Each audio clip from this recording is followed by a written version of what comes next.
Rajasthan Royals के युवा cricketer Vaibhav Suryavanshi Indian premiere league 2025 में धूम मचा रहे हैं।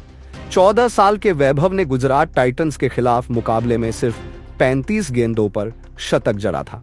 इसी के साथ वैभव आईपीएल में सबसे तेज शतक जड़ने वाले भारतीय प्लेयर बन गए थे।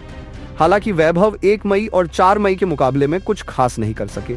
वैभव सूर्यवंशी ने 19 अप्रैल 2025 को लखनऊ सुपर जायंट्स के खिलाफ मुकाबले से आईपीएल में डेब्यू किया था।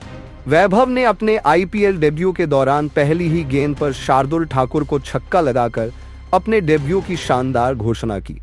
बाद में उन्होंने रॉयल चैलेंजर्स बेंगलुरु के खिलाफ मैच में भुवनेश्वर कुमार को निशाने पर लिया और 2 छक्के जड़े।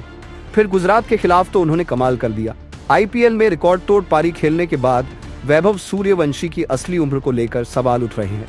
वैभव का एक पुराना इंटरव्यू एक बार फिर वायरल हो रहा है, जिसमें उन्होंने कहा था कि वे सितंबर 2023 में 14 साल के हो जाएंगे, यानी वैभव के उस बयान को आधार माना जाए तो इस साल सितंबर में 23 तारीख को उनकी एज 16 साल होनी चाहिए।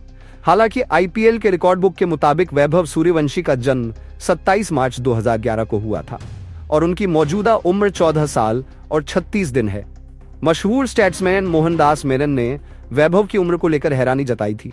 मोहनदास ने उस पुराने इंटरव्यू का हवाला देते हुए ये कहा था कि वैभव की वास्तविक उम्र को लेकर इससे अधिक प्रमाण क्या हो सकता है। हालांकि वैभव के पिता संजीव सूर्यवंशी ने इस बात को खारिज कर दिया था कि उनके बेटे ने उम्र में फर्जीवाड़ा किया। संजीव सूर्यवंशी ने एक इंटरव्यू में कहा था जब वह 8.5 साल का था तो उसने पहली बार बीसीसीआई को बोन टेस्ट दिया था। वह पहले ही भारत के लिए अंडर 19 खेल चुका है। हमें किसी से डर नहीं है, वह फिर से एज टेस्ट से गुजर सकता है। बता दें कि उम्र में फर्जीवाड़ा रोकने के लिए भारतीय क्रिकेट नियंत्रण बोर्ड फिलहाल टर्नर व्हाइट हाउस 3 तकनीक का इस्तेमाल करता है।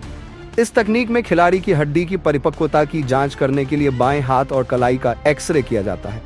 कलाई के स्कैन में उम्र का अनुमान उन 20 हड्डियों को देखकर लगाया जाता है जो शुरू में अलग अलग होती है। हालांकि ये हड्डियां उम्र बढ़ने के साथ मिल जाती हैं। इस तकनीक के लिए बाएं हाथ और कलाई के उपयोग करने का एक कारण यह है कि ज्यादातर लोग दाएं हाथ से सक्रिय होते हैं। ऐसे में बाएं हाथ की तुलना में दाएं हाथ के चोटिल रहने की ज्यादा संभावना रहती है। अभी बोन टेस्ट को कराने में लगभग 2400 रुपए का खर्च आता है और इसका रिजल्ट 3 से 4 दिनों में आ जाता है।